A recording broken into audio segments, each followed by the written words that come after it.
Hi everyone, this is Santosh. सबैजनालाई नमस्कार. You are welcome to my channel. Welcome to back again. हजुर सबैलाई मेरो च्यानलमा धेरै स्वागत गर्न चाहन्छु. ओके, यो चाहिँ मेरो फाइकस भेराइटीको ग्रीन लङ आइल्यान्ड भनेर चिनिन्छ. यसलाई चाहिँ म बोन्साईको रुख दिन गइरहेको छु, बोन्साई बनाउन गइरहेको छु. ओके, यसलाई चाहिँ म त्यहाँदेखि अर्को ठाउँदेखि मैले जबरजस्ती मैले यसरी चाहिँ काटेँ, उखाले हैन. तपाईले हेरिनु भयो. यसलाई चाहिँ म यो पटमा सिफ्ट गर्न लागिरहेको छु. ओके, यो चाहिँ मेरो बोन्साई भनौँ न, बोन्साई बनाउने जमरको यसलाई चाहिँ अब काटछाट गरेर सेप दिनुपर्छ. ओके, र म चाहिँ त्यो कार्य गर्न गइरहेको छु. ओके, यो चाहिँ अब एरियल रुट्सहरू छ हैन. अब यो चाहिँ जाग्छ भनौँ न, किनभने अहिले सिजन पनि रेनी सिजन छ. ओके गाइज, यो चाहिँ अब फाइकस भेराइटीको त्यतिकै हाँगा पनि सर्छ सर्नु त. थप एरियल रुट्स पनि छ, त्यसले गर्दाखेरि यो चाहिँ मजाले सर्छ भनौँ न. ओके गाइज,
ओके गाइज, मैले चाहिँ यस्तो खालको सेप दिएँ यसलाई भनौँ न।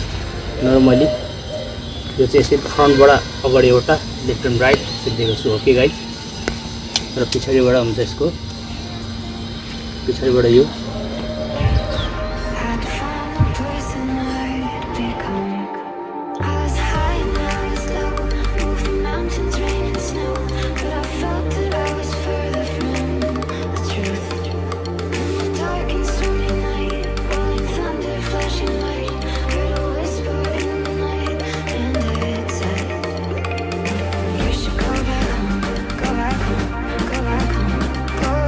यो चाहिँ कुहिएको झारपात, माटो र बालुवाको मात्र मैले यहाँ मिसाइरहेको छु।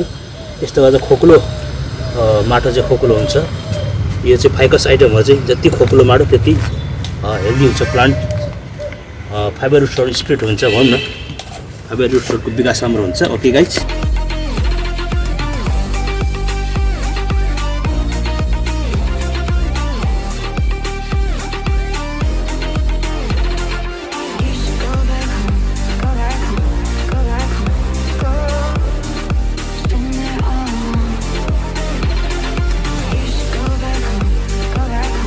मैले यो माथिबाट आएको जुन चाहिँ यतापट्टि छ यो एरो रुट्स हो।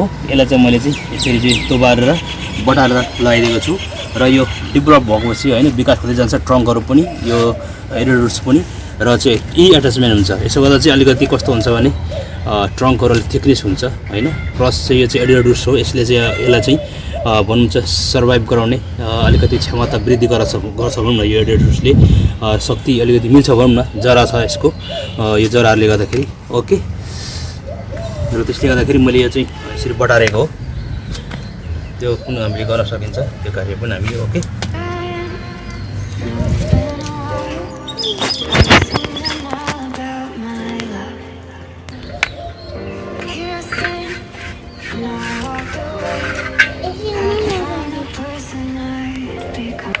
अक्सर हामीले चाहिँ प्लान्टहरूलाई अक्सर रेनी सिजनमै हामीले चाहिँ रिपोर्टिङ गर्नुपर्छ, उत्तम हुन्छ भनौँ न। रेनी सिजनमा चाहिँ किनभने धेरै घाम पनि लाग्दैन होइन। त्यसले गर्दाखेरि रेनी सिजनमा पानी परिरहेको छ, अविरल पानी भएको कारणले गर्दाखेरि प्लान्टहरू चाहिँ छिटै चाहिँ भनौँ न सर्छ भनौँ न। धेरै घाम भयो भने अब मर्छ। यसले गर्दाखेरि हामीले चाहिँ अब अरू बेलाको टाइम हो भने अब घाम लागेको बेलामा हामीले स्याडोमा राख्नु पर्थ्यो। अब यतिखेर रेनी सिजनमा चाहिँ हामीले यसलाई खासै स्याडोमा राख्नु पर्दैन भनौँ न। हामीले रेनी सिजनमा चाहिँ हामीले चाहिँ जुनसुकै ठाउँमा राख्दा पनि बाँच्ने सम्भावना चाहिँ धेरै प्रचुर हुन्छ भनौँ न। किनभने अविरल वर्षा हुन्छ, पानी परिराख्ने भएको कारणले गर्दाखेरि हामीले चाहिँ जुनसुकै प्लान्ट पनि हामीले बचाउन सकिन्छ। प्रायः सब बन्साई बनाउँदाखेरि चाहिँ यो त्यही फाइकस आइटम हो अनि छिटै रुट्सहरू आउँछ भनौँ। यसरी चाहिँ मैले तल पुरै काटेको छु र पनि यो चाहिँ सर्भाइभ सजिलो गर्छ। अब घाम लागेको बेला भने चाहिँ मर्ने सम्भावना धेरै हुन्थ्यो, कि त स्याडोमा राखेर हामीले बचाउनु पर्ने हुन्छ। ओके गाइस, र तपाईँहरू पनि यसरी नै रेनी सिजनमा अलमोस्ट रेनी सिजन पारेर तपाईँले त्यसरी चाहिँ रिपोर्टिङ गर्नुहोस् प्लान्टहरू। त्यसो गर्दा चाहिँ सम्भावना धेरै हुन्छ बाँच्ने भनौँ न। हामीले सेक्रिफाइस गर्नुपर्ने चाहिँ अवस्था हुँदैन भनौँ न प्लान्टहरूलाई। नत्र भने कुनै बेला हामीले चाहिँ प्लान्टहरू व्यर्थमा हामीले चाहिँ जहिले तहिले कुटाइमा भनौँ न रिपोर्टिङ गऱ्यौँ भने प्लान्टहरू मर्न सक्छ। ओके, त्यो पनि हामीले केयर गर्नुपर्छ। ओके गाइज, र आजको मेरो चाहिँ बसी बिहालो यही हो। एउटा चाहिँ यसो होइन, अब चाहिँ बसी बिहालो भनौँ न अलिकति प्लान्टलाई चाहिँ फोकस गरौँ भन्ने उद्देश्यले यसरी चाहिँ मैले एउटा फेरि पुनः चाहिँ यसरी रिप्लान्टिङ गरेको छु। र यसलाई हामीले चाहिँ अब माथि आइरहेको छ, यसलाई फेरि हामी वायरिङ गरेर जसरी झुकेको छ यो वायरिङ गरेर यसलाई त्यसरी झुकाउन सकिन्छ। यो पनि यो साइडमा सिधा स्ट्रेट यसरी ल्याउन सकिन्छ। ओके गाइज, यो तरिका गर्न सकिन्छ हामीले।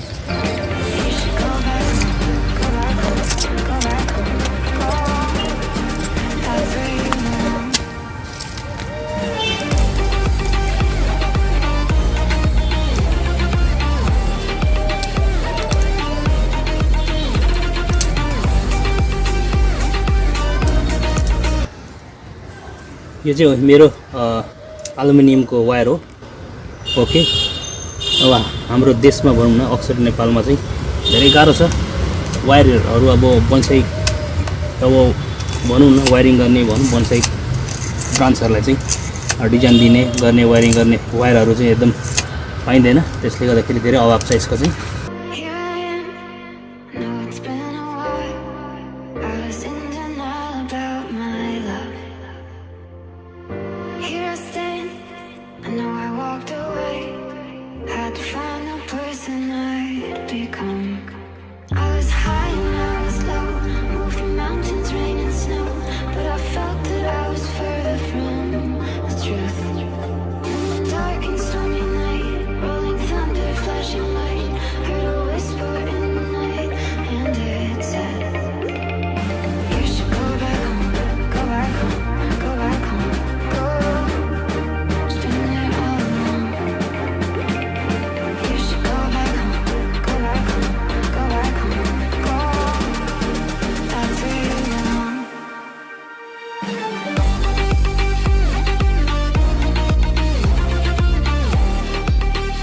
ओके गाइज हेर्नुहोस् नर्मली यसको मैले यस्तो डिजाइन दिएको छु यसपछि फेरि चाहिँ अब लेफ्ट एन्ड राइट होइन अब सबै ठाउँबाट फेरि चाहिँ सुट्सहरू आउन सक्छ र कुनै चाहिँ एकदमै चाहिँ तीव्र गतिमा पनि लामो लामो चाहिँ ब्रान्चहरू आउँछ र यति मात्रै अब फेरि हामीले आयो भने कहाँ राख्ने होइन कुन चाहिँ ब्रान्च कहाँ कुन साइडमा राख्ने कतातिर राख्ने कस्तो डिजाइन दिने भने त्यसपछि फेरि हामीले चाहिँ थप डिजाइनहरू हामी आवश्यक परेको खण्डमा हामी दिन सकिन्छ ओके गाइज हेर्नुहोस् अहिले चाहिँ मैले चाहिँ नर्मली दिएको छु यस्तो र हेर्नुहोस् मैले यसको ब्रान्चहरू चाहिँ अरू पुरा काटेर मैले यसरी फ्याँकेको छु हेर्नुहोस् तल भुइँमा ठिकै छ र यसलाई हामी फेरि यसलाई फेरि रिपोर्टिङ गरेर हामीले चाहिँ फेरि यसलाई चाहिँ भनौँ न फेरि यसलाई चाहिँ हामीले रोपेर फेरि यसलाई चाहिँ टक्कै हाँगा काट्ने यसको होइन मुनिको हाँगा फ्याँक्दिने र यसरी टक्कै माटोमा हामी गाड्यौँ भने यो सबै जाग्छ यो 100% सबै जाग्छ तर चाहिँ मौसम चाहिँ पाइक पर्नु पऱ्यो जहिले तहिले हुँदैन अक्सर हामीले चाहिँ रेनी सिजनमा रोप्नु पऱ्यो यो सबै हेर जति छ सबै यो जगाउन सकिन्छ भविष्यको सुन्दर बन्सै बनाउन सकिन्छ यहीबाट किनभने यत्रै प्लान्ट सानोमा मैले रोपेको थिएँ होइन सफिसियन्ट साइजमा रोपेको कारणले गर्दाखेरि हेर्नुहोस् यो 4-5 वर्षमा यति ठुलो भएको छ हेर्नुहोस् ओके र आजको म यो सानो भिडियोलाई म यही थाती राख्न चाहन्छु ओके हजुर समक्ष म बिदा हुन चाहन्छु फेरि यस्तै भिडियोहरू हजुर समक्ष ल्याउने जमर्को साथ बाचाका साथ हजुर समक्ष म बिदा हुन चाहन्छु मेरो च्यानललाई धेरैभन्दा धेरै साथ सपोर्ट र माया गरिदिनु होला स्पेसली मैले चाहिँ बन्साईलाई बढी फोकस गरेको छु ओके मेरो च्यानलभित्र प्रवेश गरेर हजुरहरूले सबै भिडियो हेर्न सक्नुहुनेछ बन्साईलाई विशेष मैले जोड गरेको छु दिएको छु र टिपी सेराना जातको मौरीलाई पनि मैले फोकस गरेको छु मैले पाएको ज्ञानहरू हजुर समक्ष म सेयर गर्ने कोसिस गरेको छु मेरो भिडियोमा चाहिँ त्यो मेरो च्यानलभित्र प्रवेश गरेर हजुर सबै त्यो भिडियोहरू हेर्न सक्नुहुन्छ भन्दै आजको यो भिडियोलाई चाहिँ म यही थाती राख्न चाहन्छु हजुर समक्ष म बिदा हुन चाहन्छु ओके गाइज सबैलाई नमस्कार ओके बाई सी यू